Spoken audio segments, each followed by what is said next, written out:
The king in the north! The king in the north!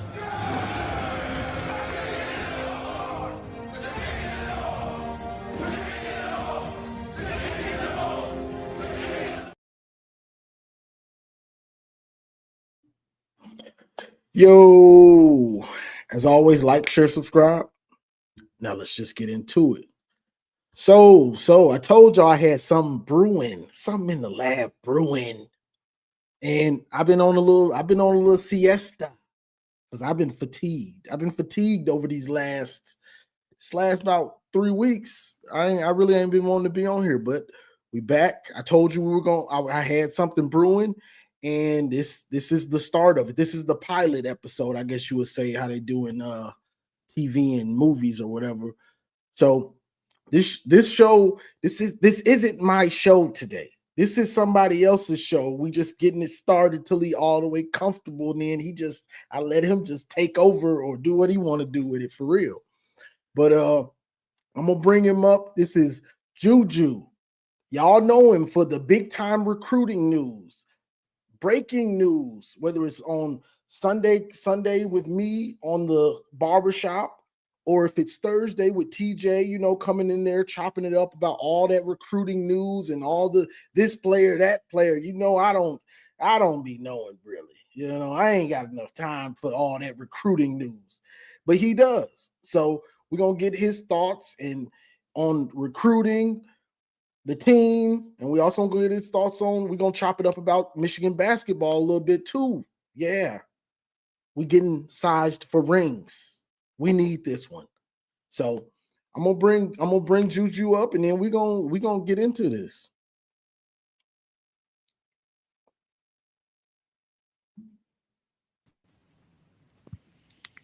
Yo, what's good, bro?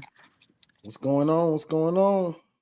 I'm feeling great, excited to get this going. It's been in the works, like you said, for a little bit behind the scenes. So excited for this new opportunity, and I appreciate it for real for getting me on the platform.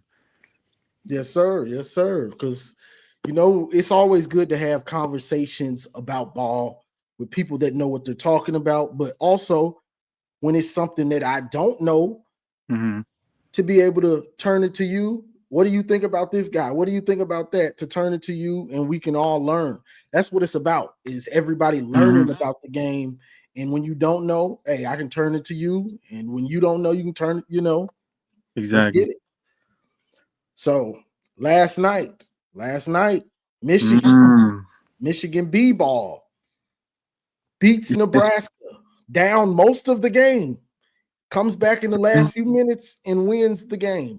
What's your thoughts? Man, I'm not gonna lie, I was very frustrated the whole game because teams like that scare me, because teams like Nebraska are the only real teams that can really threaten us with the way they play offense. Their offense reminds me like Golden State when Kevin Durant and Steph with all the screens, and the offensive. They're very well coached. They were down two Steph starters. Curry. Yes. Hey, that Brantford kid was shooting the lights out, but he was. Yeah, with the way that they operate their offense is just elite. They really had no answer for us. We really beat ourselves on the other end, but they were down two starters, and yeah, I still do feel like we can beat them anyway. Like I said, we had 20 turnovers. We shot. Cadeau he's a little too sloppy. Yeah, that was the concern coming over from North Carolina, was the turnovers, the shooting, which he has been in a little bit more of a slump. Really, every guard on our team, they've fallen back. It's like last year, the guard shooting in conference play and the turnovers that were just bad. So it's rearing its head again for Dusty May team, and that's the only thing really I see holding us back. We have everything else on this team. What do you think about? As I was watching last night, Mara's a mismatch. He's huge, 6'7", 3. But the problem with that, he's a little slow and he's a little bit clumsy. Is it just me? No, I mean, he's gotten better on the perimeter the last few weeks, but it's a liability for me. When teams like Wisconsin, Wisconsin and like Nebraska, there's gonna be other teams. Michigan State, we have this coming Friday who have stretch bigs who can shoot the ball. For me, that's not Mara. That's not Mara's game, and I think he needs to be limited minutes. This is my opinion. You put Jackson Morez Jr. at the 4 and 5. That you can defend 1 through 5, and you have 4 shooters on the team. Then you can really get into that switching, and it's going to make sense. We're switching, and it becomes a mismatch for us, not them. Absolutely. And Mara's free throw shooting has improved in the last few games, but it's still like low 40s. Over the last few games, it's like low 60s, and he hit a big one down the stretch. But and he's just a little bit too, how do I say this? It's soft with the ball in his hand. Like he gets the ball taken from him a lot. He provides a lot, especially out of that post. Like he can pass. He's an elite passer when he actually gets the pass off. And when he decides to put a move on the post when they don't double him, he's pretty good. But I just feel like the spacing for the offense, especially with Yaxel, is just off with Mara on the floor. Like Yax is not an ISO, go get your bucket kind of guy. And I think he's our best player. Like you need to get him some paint he is, but he's really not. Yeah. Yeah, I would agree. I mean, I just feel like you just need to get him more paint touches, get him post touches, because he's not going to isolate and create off the dribble. It's not him. And there was multiple times where the big man had somebody pinned, and he's calling for it early, and then they look at it and throw it away. Like, bro, he's got him pinned, and he's calling for it one-on-one. Throw it now. But then they'll wait. And now the whole defense has recovered, and now the defense is set. Now, like you just let that waste. Like you got to throw it to him when he's got him pinned like that. I completely agree. I mean, look, they played perfect on offense the first half. I mean, they hit 11 threes. They hit over their average in the first half, and we clamped down the second half. It's just I have real concerns about our guard play. Like real concerns, especially in bigger matchups. I mean, we should have lost that game, if I'm being honest, because we didn't have down 10-15 at half, honestly. I mean, it's just fortunate that Nebraska's defense is terrible. Like they're undersized, even with the 2 starters, they're still undersized. So I know there's some controversy about, the Trey McKinney final bucket. I felt like the defender was still moving. I didn't think it was a charge. I thought it was a block. Speaking of Trey McKinney, I think he needs to start over Namari. And I think that needs to happen, like, relatively quickly. He just offers more for me. Namari isn't going to pull up in the mid-range. He's not going to create his own shot. And teams are going to go zone. They're going to go zone, and the zone has hurt us bad. And we need someone that can create. Yeah, that's something I saw also. We need a creator. There's like watching yesterday, there was nothing. We did nothing in the mid-range. It was either go to the basket or shoot a 3. Mid-range was non-existent. It's not. It's not Dusty's offense. And, I think Dusty's a great coach. And we have great pieces on this team, but his offense limits some of our players and what they can actually do because they're sacrificing for each other. So, I mean, it's going to be interesting. I think we match up way better with Michigan State than we do Nebraska because they can light it up. So, I mean, they're legit, though. They are legit, and they're going to be a real tough out. But I still think you cut that turnover number in half, and we just get shots up. I mean, we shot over 55% from 2. We just couldn't hit a 3. We couldn't hit an open shot. You limit turnovers, that's 10 extra possessions, even half of them, and we win by double digits. I mean, it's that simple for me. Yeah, Cadeau, he's a little sloppy with it, like trying to push it too early. You got to know who you're pushing it up to. Like you can't throw it tomorrow. He's not an athletic dude or something. Like he's just gonna snatch it on the run. Like sometimes you as a point guard, you have to understand. I have to be careful with the ball. Right. Like we want to push the pace, but I don't want to push it and create turnovers because I'm doing too much. The point guard has to be the one to stabilize, especially the way he plays. Like he's a traditional point guard, like I was. So like I'm gonna set everything up, try not to turn it over, and get us in our sets and set everybody else to make points. And then when they need me, I'm gonna hit my shots too. But you turning it over, you can't do it when you're a traditional point guard like that. it just doesn't go hand in hand. Like, and that was the problem last night. And he was awful. I mean, there's no way around it. Him and Roddy Gale. My God, Roddy Gale's been terrible the last few games. He's given us nothing off the bench. Yeah. LJ was fine. Thought he had his spots. But just like guard play outside of Trey is just, for as many guys as we have, it's just underwhelming. And they need to be better. Fast break used to be our strong suit. And now it's like we turn the ball over every single fast break because we're so out of control. And that starts with Elliot Cadeau. Yep. Yeah, it starts with him. He's gotta stay within yourself. Same thing with football, the way we do it right. You're not just gonna blow people out right from the jump. Just stacking up, making good plays. Like, you don't have to throw that ball 30 feet down the court. You don't have to do that. Push it yourself and create the opportunity for whatever's there. Push the ball. Nobody stops you. Then we see what we got. Somebody stops you. Now you got your kick to the outside or to the inside. Like, play under control. Take your chances when they're there, but stay under control at all times. Like, we can't afford you to be turning it over. You're our traditional pure point guard. You're not a Russell Westbrook type that's going to give 25 or 30. You're the guy that's going to have 10 assists, and we need no turnovers from you. None. Like, this doesn't. We're not a great shooting team. So those possessions and we always work from the inside out. That's our game. We got our bigs. We're gonna work from the inside out, and we need the guards to hit shots. I think I tracked it the other day. Like, if you get within the 6 to 8 range, you hit threes. We're gonna be beautiful. We're gonna be just fine. They have to respect us even more.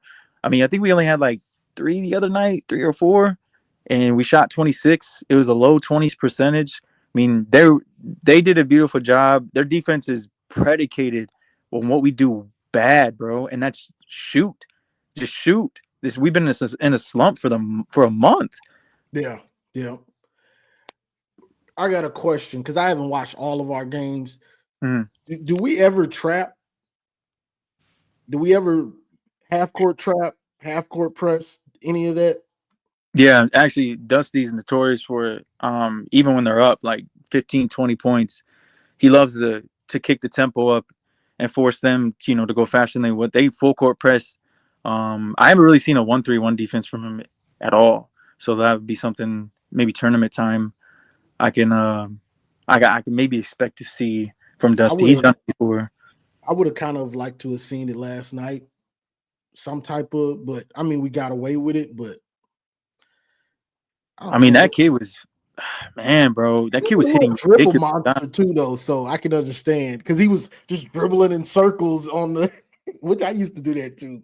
Like, man, when you get the switch and you got the big man on you, you know he's too big for you to just go up. So you just keep dribbling around, and yeah. I do get it. I was I was proud of them in the same aspect of being like disappointed, so to speak. But I was proud of them because, I mean, they were unconscious in the first half. Like, they couldn't miss. And we were only down 2 at half. I mean, they kept it within striking distance. They kept answering. My heart went to my stomach when they kept hitting those threes. Like, they were contested as hell. Some of them were contested as hell. Deep unconscious threes sometimes. I was like, really? Them white boys can shoot. it brought me back to DiVincenzo, the championship. Oh, man. I was off the bench. Off the bench gave us 30. Oh. I was like, bruh, I know this ain't happening where this dude finna hit 10 threes. Like, bro. In a way, I felt like they were playing with house money in a way because they knew they were down 2 of their starters. And I felt like they were playing free. Like whatever happens. There was no pressure. Yeah. You can tell he's used to taking. You can tell when somebody is used to taking tough shots like that. Those weren't easy threes, deep at threes, all. Right in. Soon as he gets it, like, you can tell he's used to playing like that, and he was hitting them. I was a little nervous that last little prayer they threw up. I was a little nervous. Oh my God, they had a great look. I was begging Dusty to take Mara off the floor, because laterally he's not going to be able to keep up. Like, I understand defending the inbound, But that's it. Like after that, you can get lost. And they got two great looks at the end. They just couldn't. Fortunately, they Yeah, couldn't hit. those dudes seemed like they were real nervous because those shots weren't even close. So it looked like the nerves got the best of them Yeah, they at the played end. free. They played free up until about 4 or 5 minutes left of that game. They were struggling. Our defense really locked in. They Yeah, really did. and that's the give and take with Mara. Now, if they're running around all those screens and stuff, he can become a liability. But if they're trying to get layups and stuff, it's hard to get over somebody like that. Now he's a strength, so it's like it's a give and a take with him on the court. Also, offensive rebounding. When somebody Mhm. throws something up, he's just so huge. It's like this is a big time mismatch, but it can be used against us. I think he has to. I think Dusty May has to be real careful with him in the tournament, understanding the matchup, because sometimes you're gonna have to take him off the court. Oh, 100%. We were seeing it a little last night, not with Mara, but Namari wasn't playing particularly well in that second half. And if you go Mhm. back and watch that game down the stretch, Trey took all of his minutes. He Yeah, took every single one of Namari's minutes down the stretch and finished the game, and he had it going. That's why I'm kind of on the side of make the change, because I think with that lineup, you just need it. Cadeau can create, off the dribble. He can create and get downhill, but you yeah, don't have that second guy. Yax is not going to do it. Like, I mean, there's not good enough spacing. You just have three trees in the yeah. The line. floor looks real congested sometimes for us. I mean, Morez can. I mean, he proved he can step out and shoot it every once in a while, but I'm not reliant on that. Yax can shoot it. He's been in the slump, but I mean, Bismara, I feel like that's just clogging because Namari is so. It's either he's gonna pull the three or he's gonna drive to the lane. There is no creation. There is no one dribble pull up in the midi like Trey does. Mhm. Well, what do you are you worried about Michigan State? What do you think before we move on? You're going to East Lansing, and they beat us 4 times in a row, and your playing time is on no matter what. They're gonna be No matter rocking in there. no matter what I think about their team this year, um, have us as one of them half-point favorites, and I'd probably say that's about right. Like I said, I like this matchup a lot more. Michigan State is a very good defensive team, very very good. Like we're pretty dead even on defense, but I just think our half-court offense is better than theirs. I think we have better players than them. Um, Michigan State's half-court offense is terrible. If they can't get in transition with our defense, I struggle to see how, unless you're going to keep Mara in extended minutes with their Mhm. stretch big and they keep pick and pop us to death. If Cohen Carr, their wing, if he can't shoot, if he has a tough shooting night, they're going to be in for a long night because I just don't think they have the offense to hang with us. We're going to have to turn the ball over a lot and we're going to go completely cold, in my opinion. I think it's going to be a close game, obviously, because you have two really good defenses, but I love I love our matchup against them more than Nebraska. Got you. All right. Well, we need that one against little brother. I ain't gonna lie, we need that one. Man, do we? Do we ever?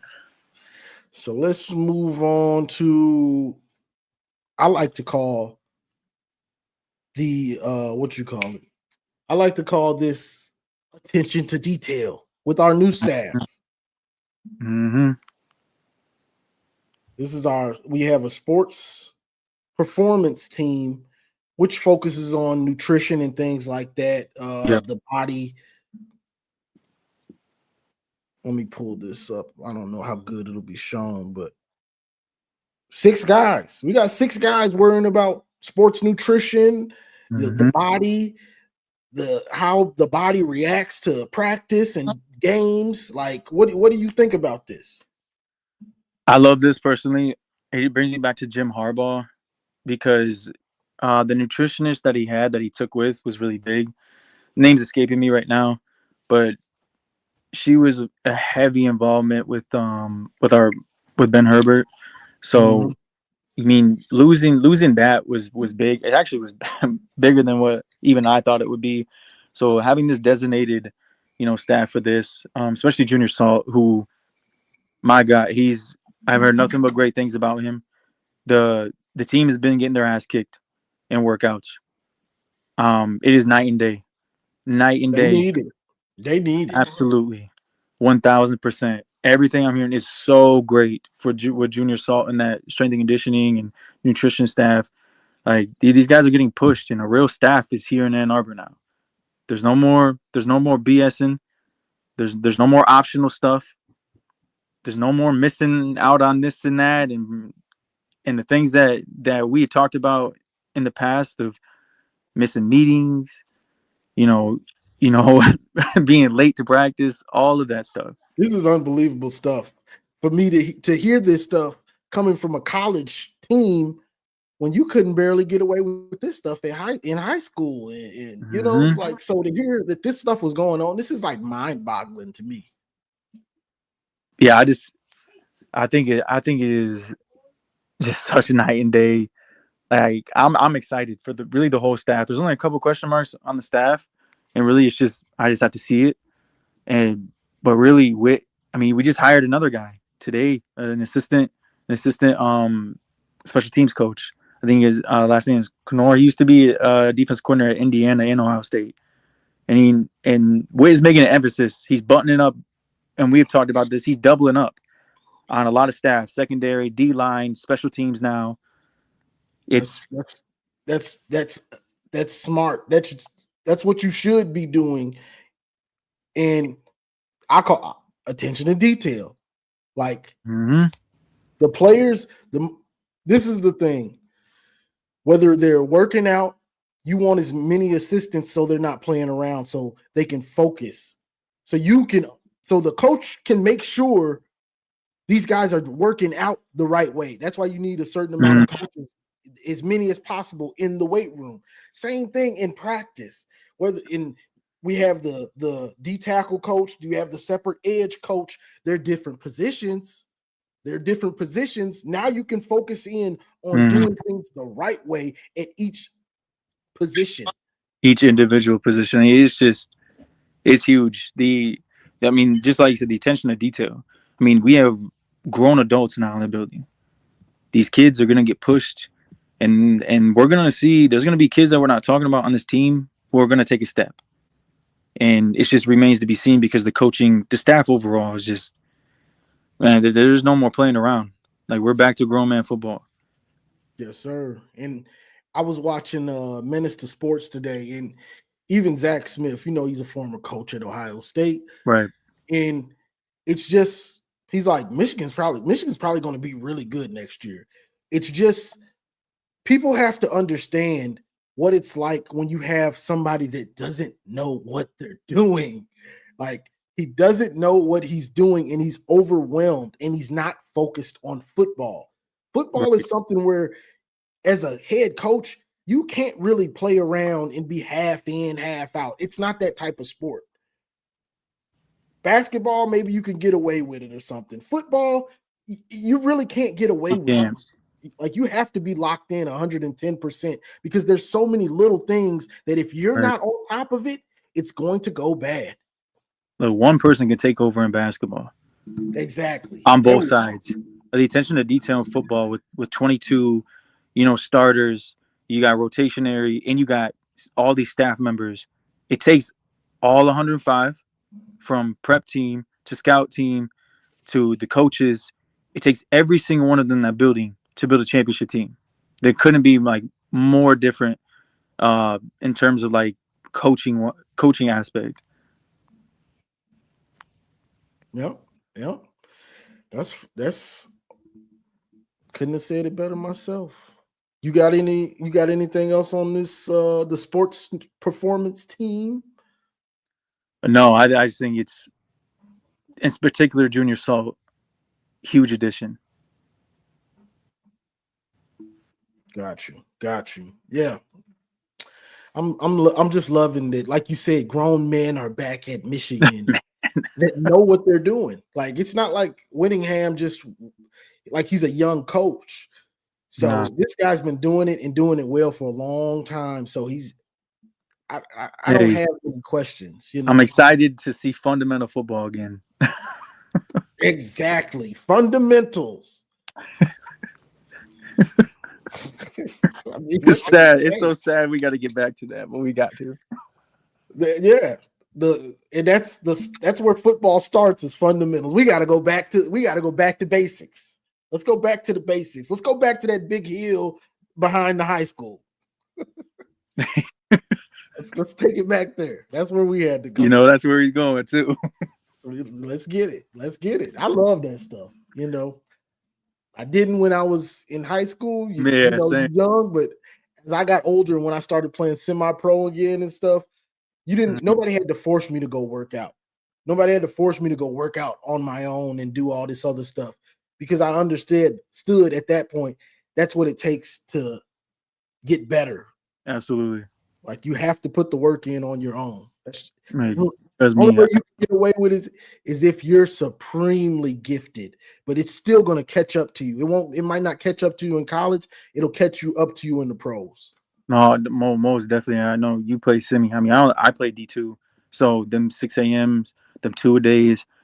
Look, it is all about hard work. That talent, it'll only get you so far, bro. It's on you.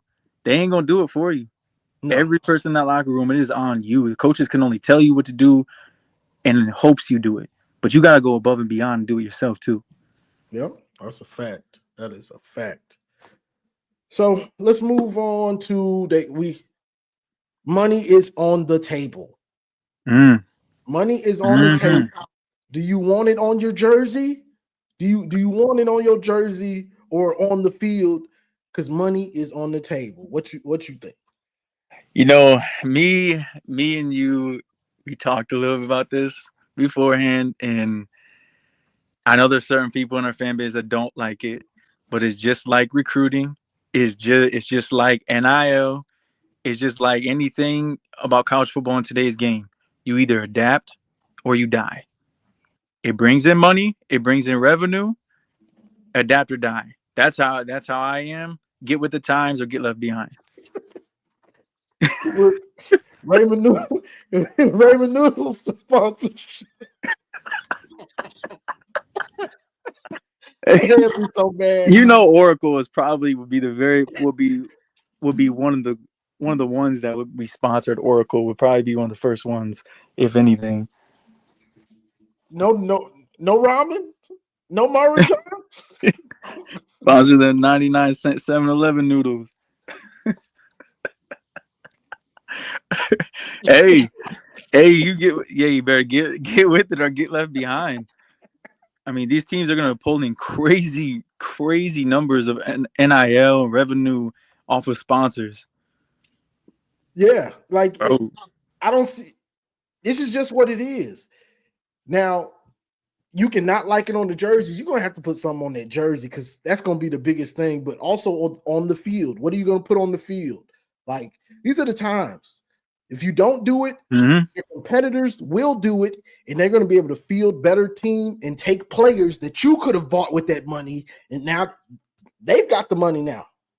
You were offered the deal. You didn't want to put it on the jersey. Michigan State put the instant noodles on their jersey, and they done took half our players. Yeah, I have a very good feeling that there's only one team right now that I'm very aware of that has a $40 million roster, and that's Texas. That's going to be probably chump change here in a few years with the sponsors. You're looking way north of that probably with the sponsors like these rosters. It's literally going to be semi-pro. It's the way that everything's constructed from a business standpoint. That's how teams are going to operate. Teams out of high school, you're literally going semi-pro. That's a fact. So, with all this being said, is high school recruiting second fiddle now? And transfer portal is number one. Should you focus on your 5 stars, or do you really want a bunch of 3 stars because you know they're not going to transfer? Like, what do you think? And as much as it hurts my heart, transfer portal is 1,000% more important. You're getting grown men to transfer out, and you can win right now with them. As in high school, there's not many freshmen in the world that are going to come in day one just ready. They're going to need to get developed. There's different policies for different teams. I know we believe, the old staff anyway, believe more in developing the talent that you do have. And I do think we're going to get into it, but I do think that's what our current staff is in the realm of, just not as reliant on it. But I do think the transfer portal is a lot more important. And we've had some issues with our administration. And I hope that they get that 100% figured out. They started in the right direction with this transfer portal.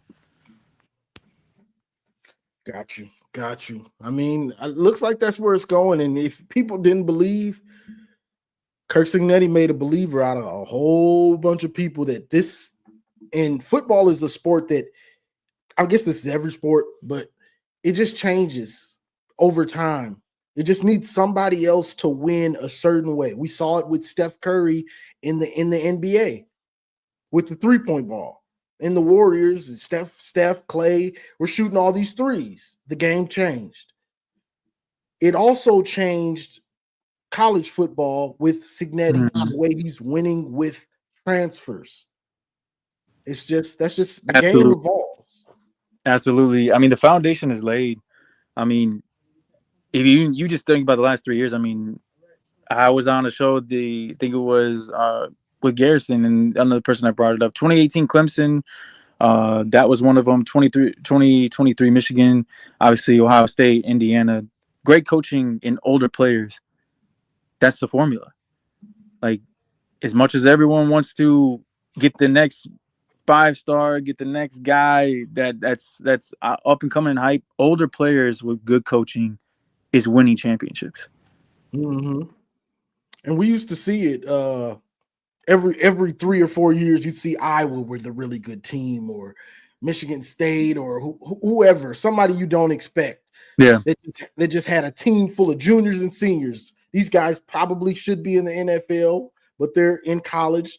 And look out, you get upset all of a sudden. What happened? Well, they got a team of grown men and they smacked you in the mouth.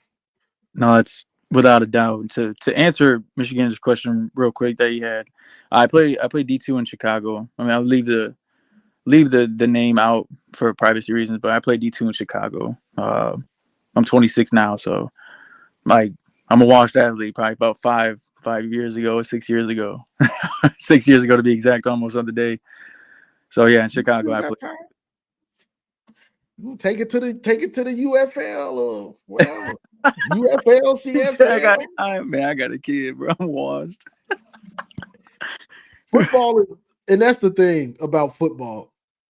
It takes so much to be good at football and to just sustain where you were at, and to not, lose it.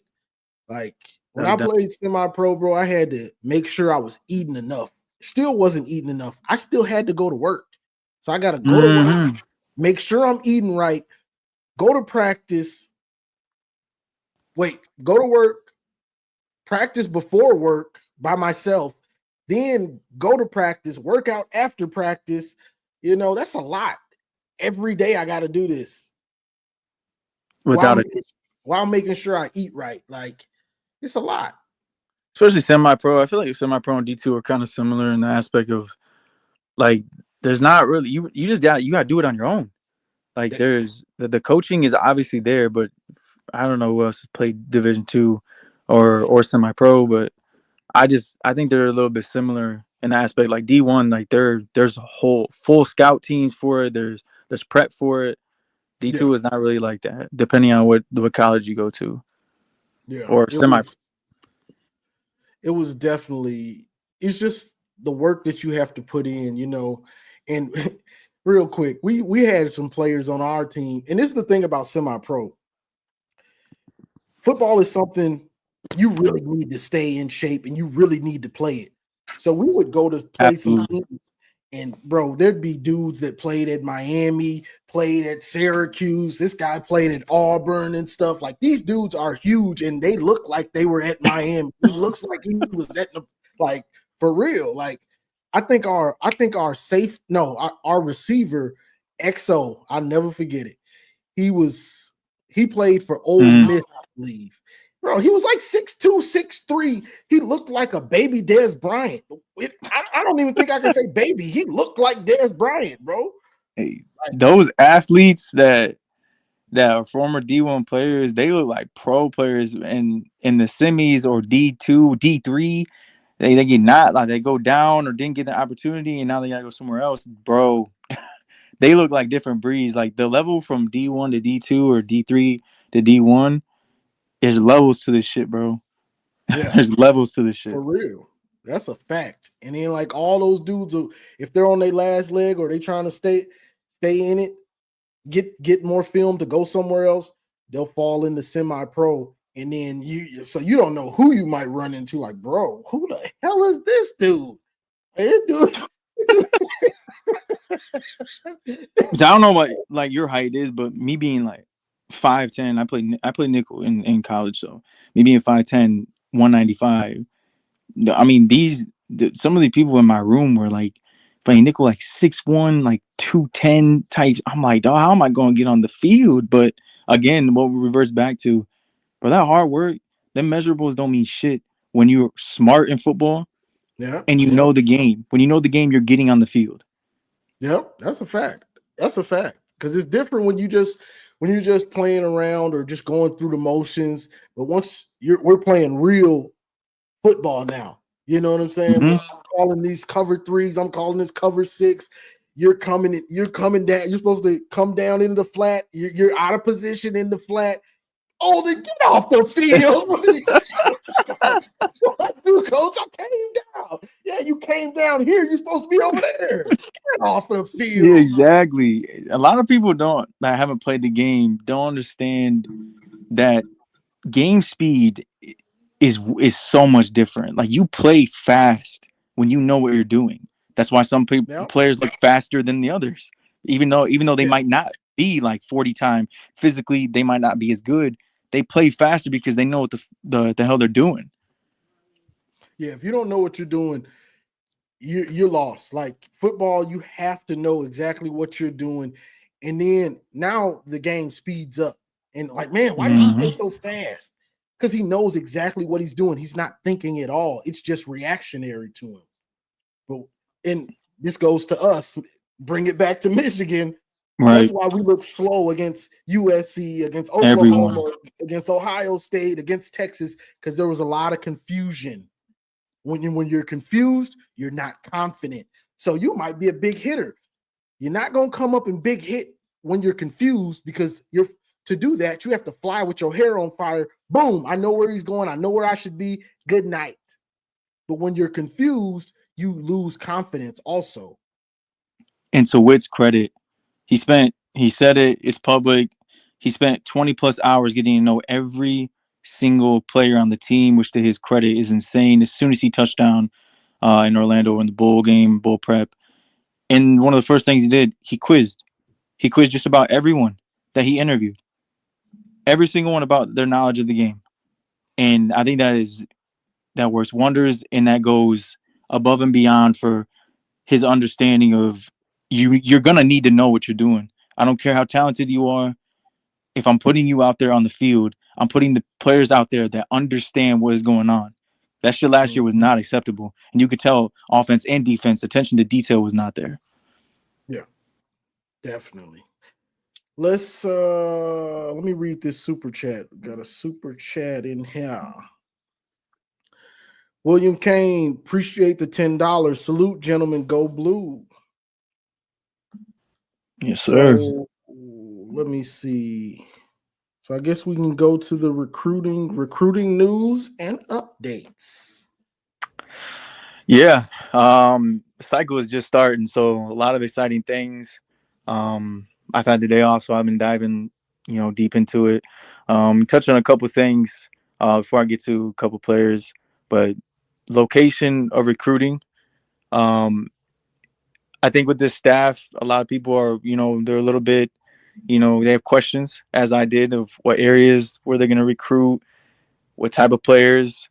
So like Utah, for obvious reasons, is going to be an area they're going to go back to their roots. And I think it's smart, especially with this staff in this location in the Midwest. California. That's another one. Cali is gonna be. I'm excited to see the Cali players. You know, the Polynesian kids. That aspect, we're gonna have a shot with a lot of those kids. That's a great pipeline to have. Absolutely. I mean, the DMV area, Virginia, we've owned Virginia. I expect that to stay the same. They made an emphasis of that. Texas, we've had a pipeline the last few years. I expect that to stay the same. One of the states that I'm excited for that we don't recruit well is Florida. Witt in his years like with Utah, he's recruited great in the state of Florida. And I know those kids are kind of wishy washy. You can't really trust some of them. Me personally, I get nervous with Florida kids. So, but Witt seems he has success with them. So that's an area. And obviously, I know people have questions about Michigan. And when Witt came, he said one of his emphasis was to lock down the state. I mean, he's already been all over Michigan. I mean, as we speak, it's public as well. He has coaches for every area in Michigan. Like he's making it an emphasis to lock down the state, and it's a great time to do so because the 27 and 28 class has a lot of top talent. That's beautiful because we've went a long time without winning the state in recruiting. Like there's been way too much talent that has got out of Michigan to Notre Dame, even to Michigan State. Like, bro, it's inexcusable to me. Without question, and I thought Sharon was on the trajectory of going good. There was, Samson Gash. That was one I wanted, which it sounds like Penn State is trending for him right now. So his little brother Gideon is even better than he is, and he's in this next cycle. We're in on him. But if his brother stays at Michigan State, I have a hard time believing that we'll even get the time of day from him. But just this state is so important the next 2 years in running for top talent. I mean, we got Ricardo Kitchens. That's one of our commits right now, a 6'6", 240. He's very exciting. I love his film. I actually seen him in person. He goes to Muskegon. So this state is very, very important, Johnny. It's like we know this because if you allow Michigan State to get a couple of these kids, all of a sudden they'll develop, and you're staring down the barrel because Michigan State's got a good staff, like they do. They just don't have the players.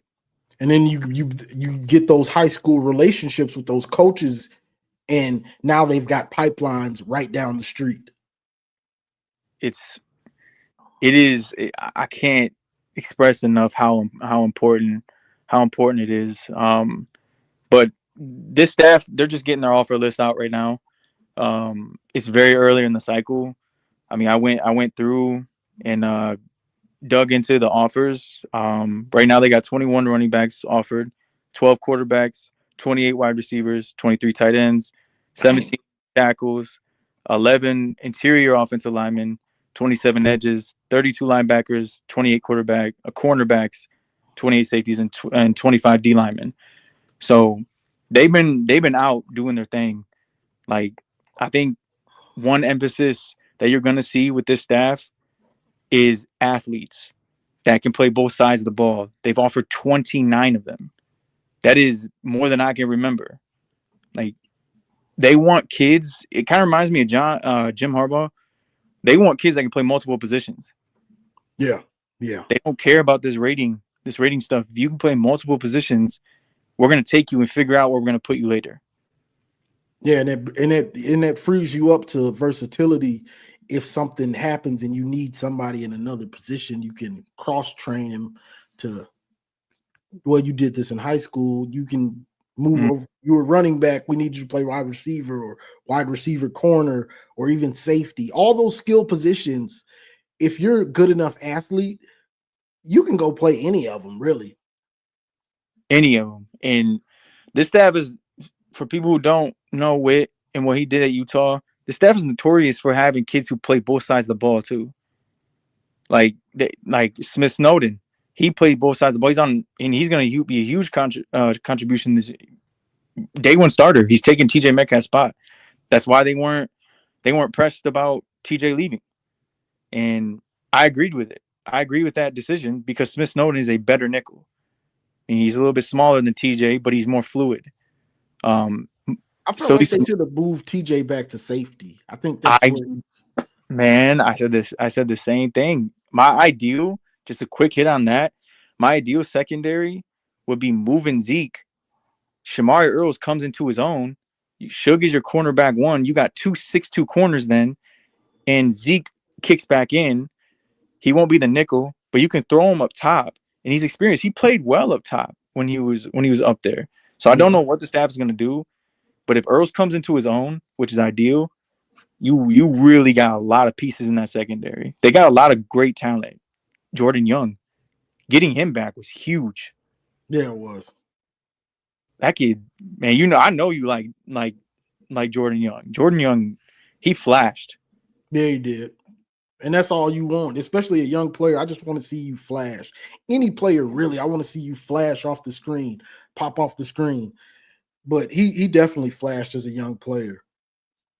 Without it, man, without it. I think it was it Northwestern? He had that big pass breakup. I think it was late in that Northwestern game. Yeah, late. He was on the field late in that. We had to have it, honestly. We had to have it. Did we ever? Did we ever? It was Mikey Singer still asked the way he just broke it up. Why he had the thing caught and he was beat. He was beat on the play too, so it was a great recovery. But yeah, I'm very excited for that. This staff, you're gonna see shades of Jim Harbaugh, where there's gonna be diamonds, and we're just gonna have more athletes than ever. I can't remember really a coach or a staff at Michigan, maybe Brady Hoke, that recruited pure athletes that were just taking them and go figure it out. So I'm really really excited about that. The type of players that we're going to be getting into this program. I have 3 right now that I'm watching closely. I know I had told you before the show. Willie Ava. His first name is hard to pronounce. I don't even want to say it because I'll probably botch it. I was going to ask you, like, how do you say that? I think it's Isala Willieva. He's a Polynesian kid. He's at St. John Bosco, a great safety prospect. About 6'2", 200 pounds. He plays in Cali.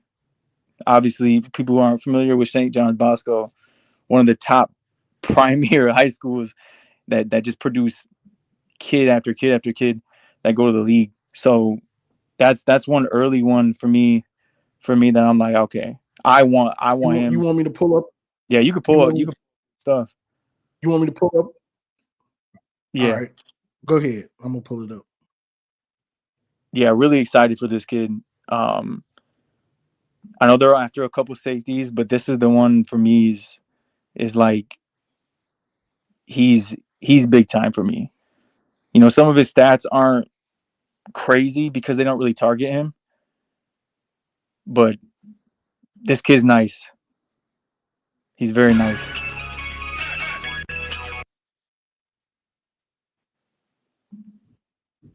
Let's see if we can get it up real quick.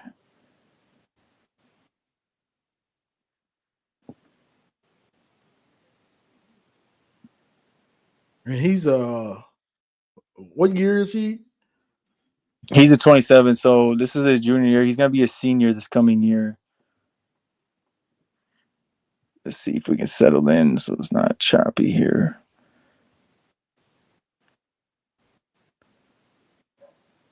Yeah, they have him playing box as well.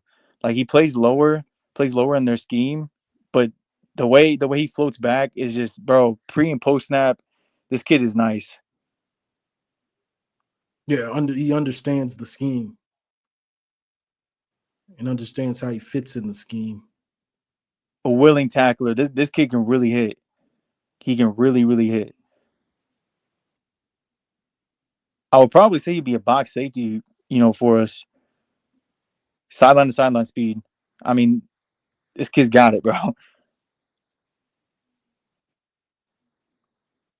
There's depth.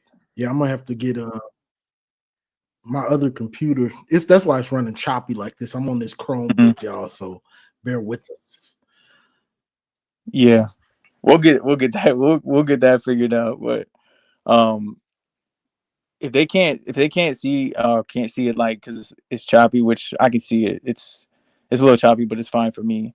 I just advise y'all to go watch his huddle. Like he is the standard for Michigan safety. What's his size?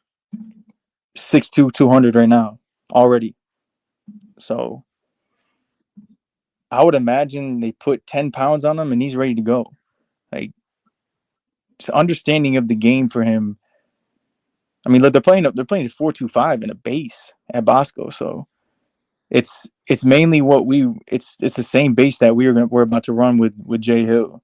So he's one that I'm very excited about. I hope that they really push for him. Another one is one that really everyone knows is Quentin Burrow, or he's a wide receiver. He's about 6'3", 180. He's probably the number 2 behind Dakota Grant that they're after. Those of you who aren't familiar with Dakota Grant, he's in our backyard, Harper Woods. I know a lot of people seeing that Oregon's hot on this trail. That one you're gonna have to wait, and that's gonna be the end of the cycle type of recruitment, and we gotta prove it on the field. But Quentin Burrow, he's nice, bro. He offers. He's gonna be that true big body receiver, possessional receiver, and he can move. He can really move. I'm excited. He's at Chicago. You know, people who know recruiting, Chicago, particularly Illinois, is a pipeline. A pipeline for us for years. JJ, there's JJ. There's Nate Marshall just off the top of my head. That Chicago pipeline is something serious. Chicago, DMV, and Texas of late. But this kid's nice. I really like this kid. He would be my number 2 behind Dakota.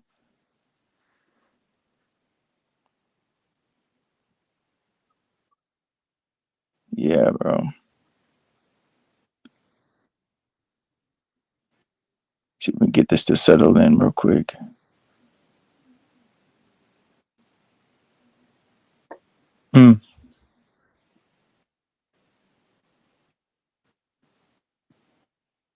I know, and I know the TJ. I don't think he likes him over Dakota. I could be wrong asking, but I know Johnny, you like receivers that got wiggle.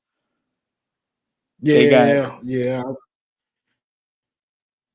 I want somebody that's got some wiggle and it's got some twitch to them. Like we've missed that for so many years. Yeah, it's running too choppy. We can't really see what he's doing.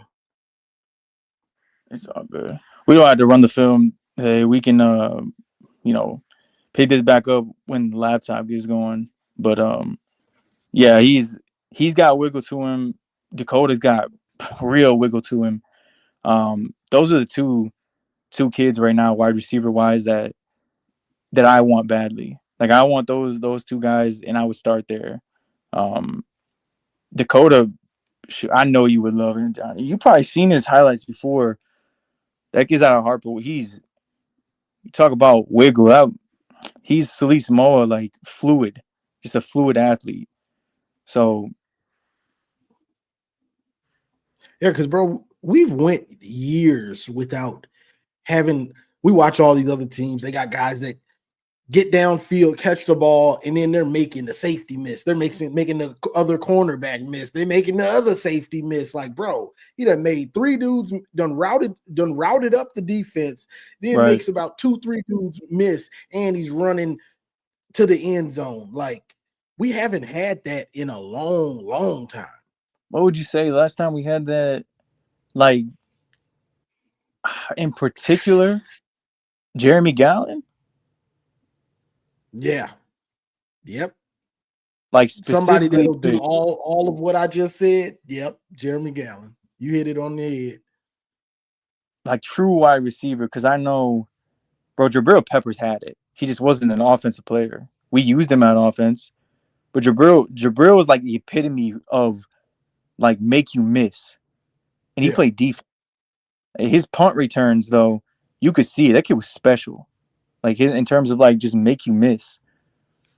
Yeah, Jabril was special. He popped off the screen pretty much whatever he did. He kind of popped off the screen. But Absolutely. as a true receiver, we haven't had it since Gallen. Honestly, Yeah. Yeah. I don't know if And someone that's in the bad. comments has a name that we are That's missing. bad, bro. Yeah, I don't think that's bro. That's what year was he? 2013. Bro, Devin Gardner was his quarterback. That's way too long ago. Yeah, bro, that is a long time. I was a freaking teenager, bro. I was in middle school, high school type shit. That isn't a long time. We thought we had it in Samaj Morgan, but he's at UCLA now. So so do you think Samaj was the blackmailee? Okay, he definitely knew. He definitely knew, and now that it's all over with, like he definitely knew. And I don't know if anyone's seen Anthony Simpson's post, Oh but yeah, I did. I think we all saw it by this time. right, I mean it blew up. This was one of the things that I kept under the wrap. I knew about it for a while. I wasn't even gonna speak on it because that situation is so bad. Like Anthony Simpson was by far our best slot receiver. Physical, fast, had better hands, obviously, and he didn't get to play for, as he would call it, politics. And I'll keep it at that. But Samaj, he did not deserve to be on the field, bro. Bro, what bothers me with that, bro, is how do you not put him in at all? Like he didn't play at all this year. I thought he was hurt. At all. We didn't see Charleston. We didn't see a Simpson. We saw Channing Goodwin in rotation, come in the slot and rotate in motion a lot just to block. There was zero.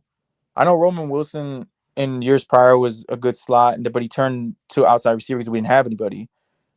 But we haven't had a good ass slot wide receiver since Jeremy Gown.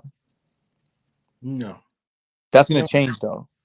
That is going to change. We have Salisi Moa, Andrew Marsh, in particular, Jamie French. All of those guys at 6'1" to 6'2" are interchangeable in the slot and in the Z position. What do you don't believe in Grandma? This dude, Steve. Why this dude be like this? Why are you like this, Steve? Yeah, him and obviously him and TJ and y'all go ahead. If I would have been Sharon, I would have let Samaj just tell rather than watch him make me look like I don't know how to. Hey, that's a great point. Like to me, it gets to the certain point where it's like, all right, bro, I'm gonna get fired for the play on the field. Either way, I'm about to get fired. Hey, I have a video. I can't believe he took it down off Instagram, but Samaj, a video of him in his Michigan gear that I can send you later, Johnny. It is hilarious. He put it up on his Instagram. Oh my God, he was talking crazy. Again. Yeah, bro. He's definitely a character. I screen recorded it though. Yeah, definitely send me that. We can talk about that one. Let me read these. Blue Wolverine, member for 4 months. You should become a member for 4 months. Shout out to M3. Blue Wolverine, appreciate the hot 50. Burn your pocket. That hot 50 burning my pocket, boy. I'm finna go get some more ramen. That boy got don't mess with me money. He donate to everybody. Yes, sir. Blue Wolverine. Appreciate that, Blue Wolverine, for sure. But anything else? Oh, you didn't talk about the other dude. Yeah, I got one more one more in particular that they're heavy on and I'm heavy on as well is Bo Sparrow. I mean, he's an athlete out of Utah, 6'2", 180. This kid is man, both sides of the ball, and we'll get the film right for the future as well, so it isn't choppy as well. Like to see these kids. But Johnny, you like this kid. You would love this kid. Plays wide receiver and he's plays safety. I think they're recruiting him more as a safety. Yeah, he is great. His hands are great. Good speed. Again, out of Utah. They love Utah. They're gonna start picking kids. You're gonna start seeing kids that are very underrated. This is not one of them. He's a top 100 kid. He's really, really good on both sides of the ball. And this is going back to what I was saying earlier. They are targeting these kids who love to play both sides, and they're gonna figure it out later. Finally, we have a staff that is not gonna be so hard headed and saying you're gonna play one specific position, and they're gonna allow them to feel it out, take the kids as they are, and they're gonna go coach. I bring up, I know, we talked about it. I think it was on TJ show, Johnny, about the Taylor Tatum Yeah, situation yeah. about him moving, Switching safety. moving to safety. But Witt is notorious for this, and anyone who is moving to defense on a Kyle Whittingham team means he believes in you. Like, and he's had a good track record. Eric Weddle, for big names out there. He was a running back or wide receiver. I'm sorry, and he switched to safety in his college days, and that was Whittingham coming in and telling him you're going to play safety. And he said it numerous times. For anyone who doesn't, Eric Weddle, great pro career, Super Bowl champion. Yeah, he had a really good career, and he's slick an undersized safety. That's exactly. A lot of people comparing like Witt to Jimmy. Only in recruiting ways do I, but honestly, I think Whittingham is a lot more like Urban Meyer. A lot more like him in terms of the way he wants to run his offense, the way he's disciplined. When you look at our staff, Johnny, we got four staff members who are Ohio State tied. Yeah. I mean, hey, look, I know some people have a problem with it. Like it, love it, hate it. Ohio State coaches, Ohio State natives in general, they can coach their ass off. Yeah, and this is the thing. You know, as fans, we take the Michigan, Ohio State, we take it to heart, like do or die, Bloods and Crips or something. You know, but coaching is a fraternity, so it doesn't really matter where that person coached at. It's about learning the game and developing the game, right? Passing it on. Coaching is a fraternity. They don't care where you coached at. All they care about is if you want to learn more about the game, I'll pass that knowledge down to you. Absolutely, and like we talked about earlier, I love what Witt's doing. I mean, the comment is right here talking about Curry Combs, and look, it's the clear message here for Witt. It ain't gonna be a JB Brown special teams. That is buttoned up. That is, we're getting back to Jay Harbaugh type days in special teams. Like that's where I want it. That's where everyone wants it. I think he's done an unbelievable job. I don't know. I don't think I've heard. Maybe you have given your grade when you talked about it on the show, like of how Witt is doing so far, but I haven't heard it. Oh yeah, I got to give it an A for getting in that late and grabbing all those players, bro. I have to give it an A, and the staff, everybody's put together with the staff, plus all the transfer portal. If he gets another D tackle and a linebacker, or two D tackles and a linebacker, I'm gonna give him an A plus. It's hard to argue. I think he's done the short time, and we don't have any questions about the CEO he is. I don't. He's a very, he got 20 years. Like, I know Sharon, it was the same thing on short notice. He did a great job recruiting and really kickstarting the NIL and everything. So in that aspect, he was very elite. But we had zero coaching evidence with him. We have a 20-year track record with Witt. Yeah. I mean, you can't question that you can't question it. So is Ron Bellamy still coaching on our team? No, he got canned. Whew, whew. I remember. I just thought about it. I ain't want to just say, I had to ask because I ain't, But hey, look, that did throw a wrinkle in the Andrew Marsh situation, which ultimately he stayed. Which people who were wondering, he has not signed the contract yet. But what's he waiting on? What's the word on the, the it's waiting? the it's the little details, and shout out to Sam because he touched it. Sam Webb, he touched on it today. Coming out saying he hasn't signed as well, not yet, but the little details are being worked out. That there's nothing to worry about. I don't personally know the little details. Hopefully I can get that answer. But he's gonna sign. He's gonna sign. So everyone worried about that.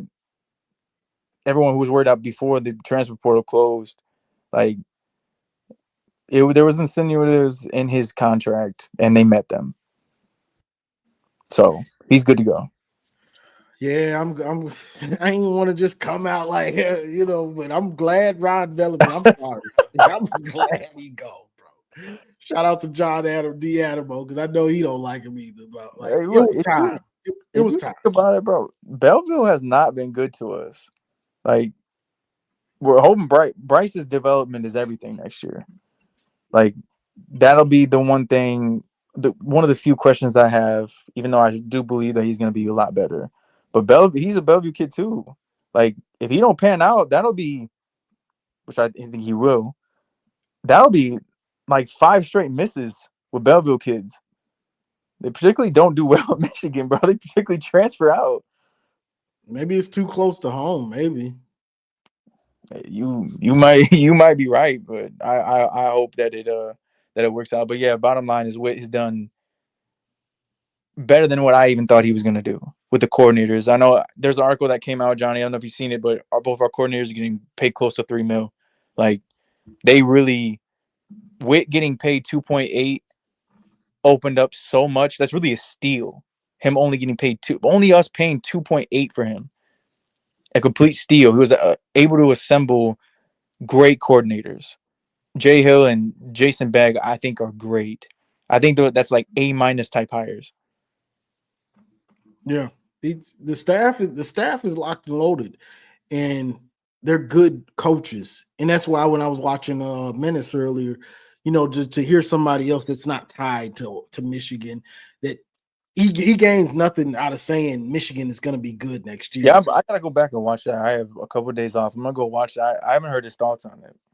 Yeah, he was praising the staff, and like Michigan hit a home run, kind of to go from Sharon to get Whittingham, who everybody knows he's a really good coach.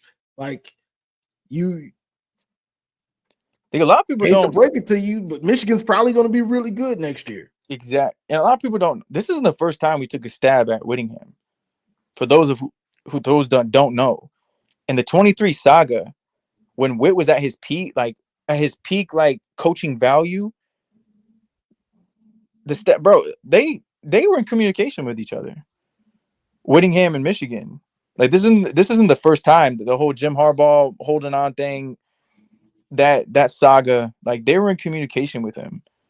So, but he didn't leave at that point. So, for those of you who don't know, this is like the second time. Like people in Michigan, especially the boards and everything, some of these people been wanted this guy, and they got their wish. And I know a lot of people wanted Dillingham, but I think this was the absolute, including me. I wanted Dillingham or DeBoer, but Mm-hmm. if you really look at it and you look at the staff that he brought in, I don't know how you ask for better.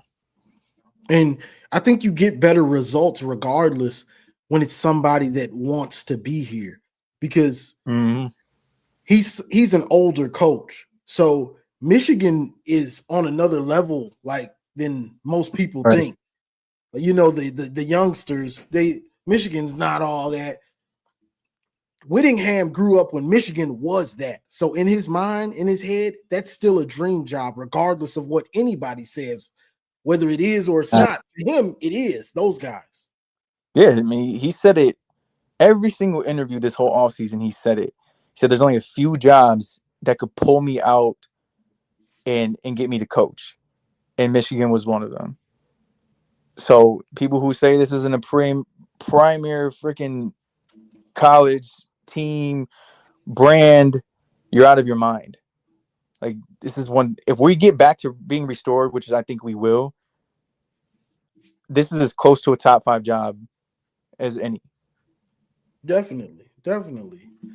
And I knew that. I was saying that before he even said it. I was saying it. I was saying this on Sunday shows and whatever. Whenever I was on that, that's coaches. Too many people look at this stuff from a fan's or a rival fan's glasses. You're looking at it from a fan. Mm-hmm. You're not looking at it from a coach that's 50 or 60 and he grew up where Michigan was, if not a top 5 brand, sometimes it was the number 1 brand.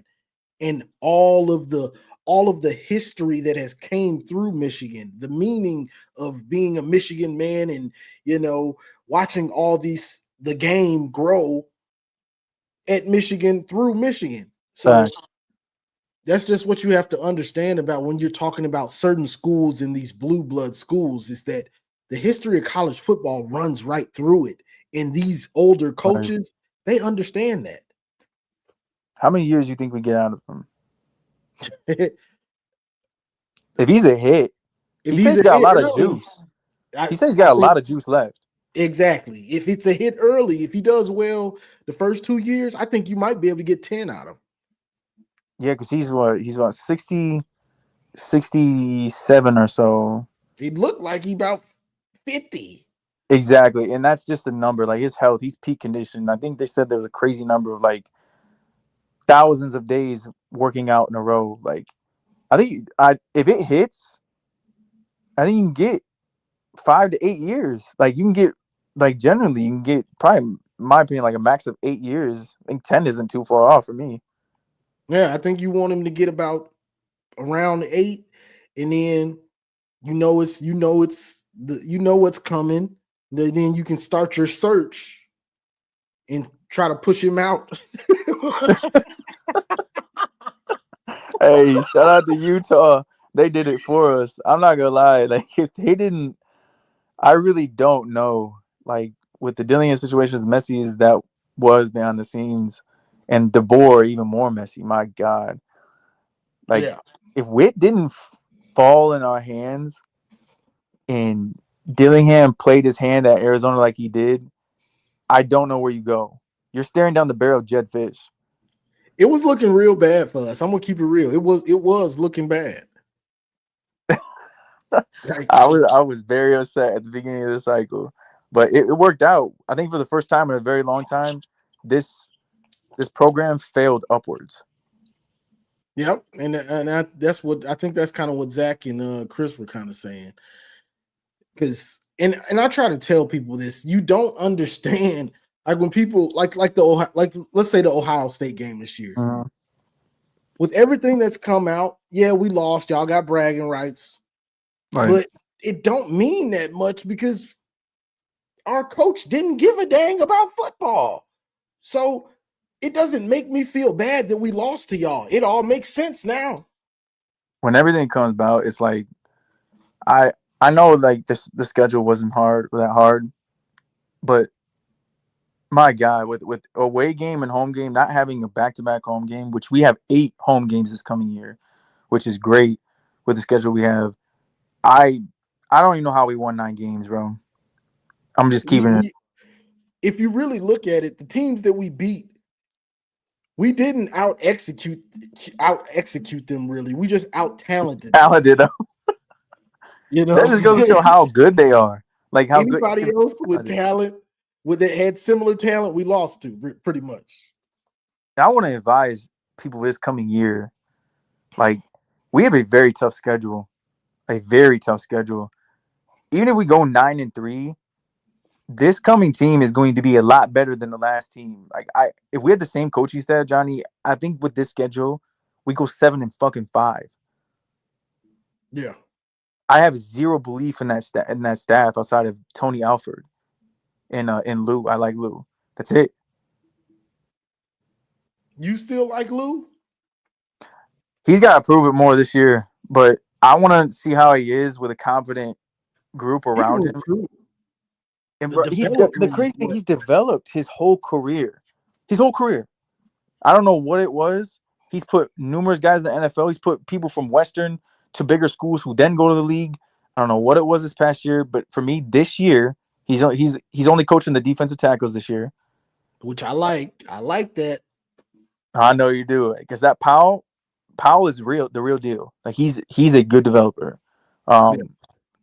So with him only coaching them, I'm interested to see how it's going to be, because Witt ain't going to keep nobody that he don't think is good on that staff. He canned everyone that he thought wasn't worth a damn, Mm-hmm. and brought his own people in. So he gets 1 year from me, personally. In my opinion, I love Lou, but you get 1 more year. And I think, regardless, I think you kind of had to, the way he recruits. I think you had to give him 1 year. Oh yeah, you were losing. I know for a fact, like Ricardo Kitchens, our commit that we have right now. I think he decommits if Lou is not your coach, because they have a really good relationship. For people out there, yes, money is ruling the sport, but relationships do still matter to an extent. Yeah. AKA Savion Hyder. If Tony Alford leaves, you kiss that guy goodbye. He's not coming to Michigan. If he didn't go to Michigan, where do you think he was going to go? Man, a lot of people say Tennessee. That's what I was thinking. Just popped up, but I think Ohio State would have got him. That's who I think probably would have made him. I think Ohio State would have got him. They really wanted him, but so did Georgia, but I think Ohio State would win that battle. Yeah. There's a couple of people on staff right now that Lou and Tony, we would lose guys. So I'm glad that they're still on staff. Everyone else, I know you don't like Ron Bellamy. I couldn't care less either. Lamar Morgan, I couldn't care less. The development of the DBs was, they couldn't track a football to save their life. Oh my God. When was the last time? I think our corners were fine. I know the double move stuff was annoying, but our safeties, I think it's the worst. I've been here 26 years. I think it's the worst I've ever seen since I've known football. Our safety play was terrible. It was terrible. Just think if we didn't have Rod Moore for those what did he play? 3 games and he had 2 picks? Yeah. and then his knee started flaring up and he sat out, which that's a topic in its own. I just, like everyone, I'm rooting for that kid. If you get 75% Rod Moore, he's all Big Ten. That's all you need. Yeah, because he was flashing. He was flashing, popping off the screen. And Hillman, Curtis. Oh, Hillman, bro. Mangum. Curtis, Hillman and Mangum. Oh my God. Curtis had his moments. Like, he flashed a couple times. Yeah, but Hillman and Mangum, oh my God. Mangum and fucking Hillman. When somebody was getting a big time catch or a touchdown. Oh my God. Hillman, I don't even, that's for another day. That's Virginia's problem now. Yeah. And I hate that because he showed promise at the end of last year. So we all had high hopes that he was going to put the coverage in with him hitting, and then he took a step back in his coverage and his tackling. So it's interesting because once you get in your own head about stuff, it's over. Nope, it's a wrap. And you didn't have the coaching to back it. Yeah, so you can't blame them for that. That's one thing. Everybody on that team, I give somewhat a break because you had a bonehead as the coach that wasn't trying to make you get better, wasn't focused on it. So, real quick before we get off of here, Ohio State, because we touched on them for a second. Yeah. What do you? I'm a little interested with Ryan Day's play calling and scheme this year. Where do you think he goes with this ball control? He's using opponents' scheme to beat his team. Now he's using it, which is pretty weird to me. Well, he just hired Arthur Smith as OC, former NFL head coach, OC. You know, they recycle coaches like clothes. So He has a lot of experience. I mean, I tweeted about it. It was confusing because I think he turned more of that ball control because he had a dominant defense. And I think he knew he had a dominant defense going in. You're losing 4 first-round picks off that defense. I think Matty P is going to stay. So that's good for them. I don't know what that defense I don't think that defense is going to be as dominant. I don't think it's going to be close. I don't see how they can be. Like that was historic. Like Michigan's defense, their defense, Georgia's defense in this decade, historic, like very like elite. You're not going to get better than that. So I'm interested to see what he's going to do with Arthur because he's more of a run focused OC, 12, 13 personnel. When Ryan Day is 11 personnel, like he has shown that he can bundle up, and run the football. But I just wonder, is it going to be his passing concepts with Arthur's run coordination? That's my question, because either he's going to have to change drastically how he calls plays, or Ryan Day is going to have to change. Yeah, because like even though you had that really good defense, like they could always get off the field. It wasn't like they weren't really that bend but don't break. I mean, they were just good at everything, so they would bend sometimes and not break. Mm-hmm. But it was I don't know, it was just a little puzzling to go through the year like that, Right. And then even when it got close in big games, the Indiana, that was still your game plan, which is it's an interesting game plan for them because other teams are using it. So now we're both playing ball control, both teams. Right. You're going to get 3 possessions a half, buddy. Yeah, especially with the new rule, bro. This dumb new rule, the clock just keeps running and we have more commercials. We're getting less possessions in football. It's really annoying. And so if you play ball control, I mean, you're going to have to score on half your possessions. Exactly. Because they got burned. I don't know if it was I think it was against Indiana. They played that ball control and then he missed the field goal. And then they played ball control, and then he got stopped on 4th down. So you just done wasted 6 or 12 minutes and 2 drives, and got nothing. You get nothing. I am very interested because they went in the portal, got like 3 tight ends, and their wide I don't know. Like I think they had this, like Ryan Day had a plan through and through, and their wide receiver too is to be don't know. It's gonna be wide receiver by. He's gonna be their slot, but like their boundary, their Z. I don't know who it's gonna be. Is it gonna be Chris Henry coming in? Is he ready? I know you've been watching him. Me personally, he's nowhere close to JJ as a freshman. So it is, again, I know some of these players make it look so easy.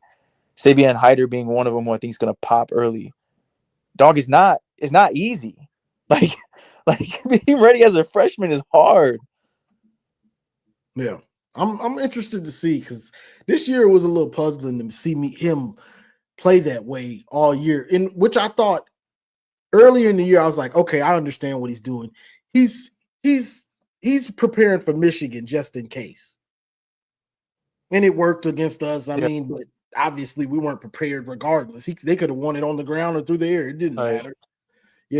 But which is interesting though, Johnny. Like, I know last year was last year. We weren't very good. We all know we weren't very good when we were poorly coached. But when we were good and we were coached well, the times that they tried to play this heavier set, 12, 13 personnel, I'm going to run the ball, we won. Yeah. When you tried to play our game. We would shut it down sooner or later. So that chess match I don't know what it's going to look like. I'm going to wait and see. I'm not going to call it a bad hire. I'm not going to call it a good hire. I have no idea what he's going to bring because I don't know how those two clash. And to Michigander's point, like, I do agree, like, someone's going to have to give. You got too many chefs in the kitchen. Someone's going to have to give. Either Ryan Day is going to give it up completely to Arthur and let him run his full arsenal, which is tight end focused and run focused, or they're going to combine it like we've seen Sharon Moore and Chip Chip Lindsey do? Now that's a poor example because Sherrone Moore's terrible. That's a real bad example. But like that's what he tried to ultimately what they try to do. Chip's passing concepts, his run concept, except Sherrone Moore was egotistical, and like I think Ryan Day is. So I That's a don't know good how example. I take that back. I hope it does work out like Chip in Sharon. That's a good example. I hope it works out like that. I don't, but I understand what Ryan Day is trying to do. He did it with Chip, where you basically got two head coaches for coordinators, Matty P and Arthur Smith now, and he can just be CEO. I understand that. I would rather them promote within, so it would be a terrible because if they promoted Tyler Bowman, I would be victory lapping. But I don't know about Arthur Smith. I don't know what he's gonna do. Yeah. Yeah, it's definitely interesting, because they used to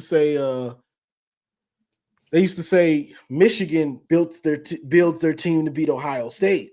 Ohio State built their team to beat everybody else, the Right. SEC, and to win a championship. Well, look like y'all built y'all team to beat us. Hey, the Big Ten is deep. It is deep, and there's a lot of good quarterbacks in this conference, and I ain't gonna lie, it's not getting any easier. So better bundle up.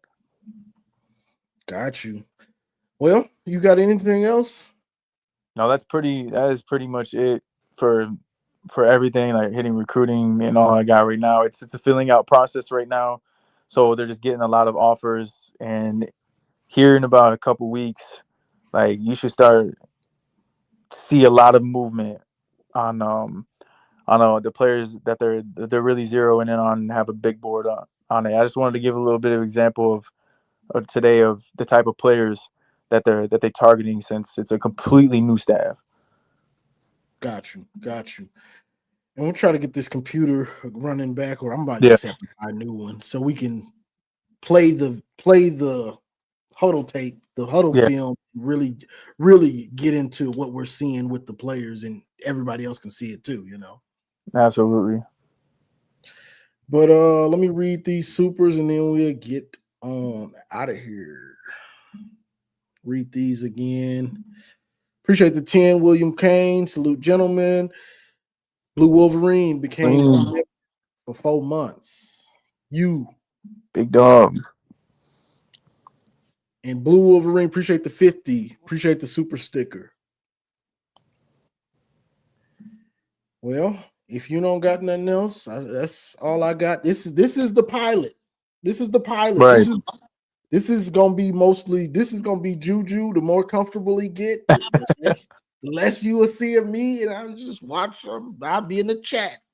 Yeah. But unless he wants me up here with him more, you know what I'm saying? But yeah, this is him, and I'll be here, of course. But this is him. This is mostly his knowledge because he had me. I feel like me and Juju have we know the game, but he has a different forte because he's into all that recruiting, similar to like M3. Like they're deep in recruiting. Me, I ain't got the time. Hey, change on the dot. I understand it. The energy that it takes, like we had talked about time and time again. I'm just a nerd, like for it. So, I mean, I spend extra time on it, even though it's getting less and less relevant. I still think it's important to touch on the kids who are coming out of high school because they're the future. But no, I don't really got anything else. Y'all can find me on Twitter at @UM_Jew_. I'm very active over there. That's where you'll see me the most. Got you. And with basketball turning up, that's even more. Yeah. Y'all getting a extra with the basketball. Yeah. I'm very heavily tapped into basketball. I know that you love the basketball team too. Like that can definitely be a point of emphasis as well. But again, like you said, this is the pilot. We're gonna get the other things worked out. His laptop is down, like you said. Mine is too. So that's why you don't see my face here right now, but it will in the future be there. In the process of either getting it fixed or just getting a really good tablet. So just bear with me. Bear with me. Got you. So that's all I got. That's Juju. Y'all know me, JOJ, Johnny on Jr. But Like, share, subscribe, and as always, go blue. Go blue. It's great to be a Michigan Wolverine. It's great.